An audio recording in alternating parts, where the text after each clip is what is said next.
নমস্কার সবাইকে। শীতকাল মানেই জমিয়ে পিঠে খাবার দিন। বিভিন্ন দিনে বিভিন্ন রকমারি পিঠে। আজ আমি বানিয়ে নিয়েছি ভাপা পিঠে। এর জন্য চাল আমি 3 ঘন্টা ভিজিয়ে রেখেছিলাম। আমি এখানে আতপ চাল নিয়েছি আর 1/4 ভাগ সেদ্ধ চাল মিশিয়ে নিয়েছি। সেদ্ধ চাল মানে বাড়ির যে ভাতের চাল সেটা। সেদ্ধ চাল মেশালে এই ভাপা পিঠে খুব নরম হয়। চাল ভিজে গেলে কিছুক্ষণ জল ঝরতে রেখে দিয়েছি। এবার চাল মিক্সিতে গুঁড়ো করে নিচ্ছি। চাল গুঁড়ো হয়ে গেলে এটা একটা পাত্রে ঢেলে নিচ্ছি। এবার চাল গুঁড়োতে অল্প একটু নুন দিয়েছি আর নুন ভালো করে মিশিয়ে নিয়েছি। চাল গুঁড়ো যেহেতু একটু শুকনো শুকনো মনে হচ্ছিল, তাই অল্প অল্প করে জল ছিটিয়ে মেখে নিচ্ছি। এই পিঠের যে চাল গুঁড়োর টেক্সচার একটু ঝরঝরে টাইপের হয়। এইভাবে মুঠো করে মণ্ড বানানো যায়, আবার খুব সহজেই মণ্ড ভেঙেও যায় সেই রকম। এই পিঠে ভাপানোর জন্য হাঁড়িতে নিচ্ছি জল, আর জলের মধ্যে একটু লোহার টুকরো দিয়ে দিয়েছি। কারণ লোহার টুকরো দিয়ে দিলে জল যখন ফুটবে তখন উপরে ছিটকে আসবে না। এটা আমি মা ঠাকুমার থেকে শিখেছি।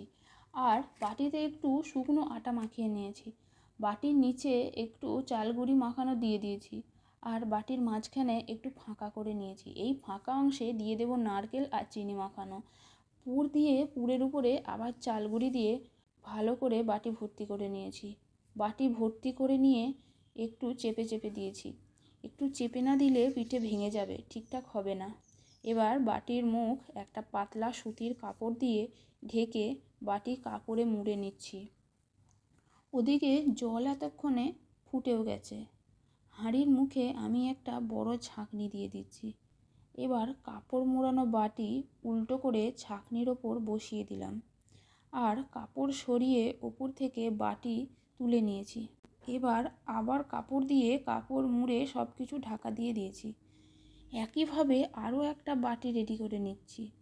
এই পিঠেতে পুর হিসাবে খেজুর গুড়ের পাটালিও ব্যবহার করা হয়। আবার কুড়ানো নারকেল চাল গুঁড়ির সাথে মিশিয়েও বানানো যায়। আপনারা চাইলে সেইভাবেও বানিয়ে নিতে পারেন। যেহেতু আমি এখানে চিনি দিয়েছি নারকেলের সাথে, তাই আমি এটা আটার সাথে মিশিয়ে দিইনি। কারণ চিনি গরমে গলে গিয়ে কাপড়ের গায়ে আটকে যায়, আর কাপড়ের গায়ে আটকে গেলে পিঠে ভেঙে যাবে। কিছুক্ষণ পর দেখুন চারপাশ দিয়ে কেমন স্টিম বের হচ্ছে। এবার ঢাকনা সরিয়ে দেখুন কেমন সেদ্ধ হয়ে গেছে। এবার কাপড় তুলে নিয়ে প্লেটে রেখে দিলাম। এইভাবে সমস্ত পিঠে বানিয়ে নেব।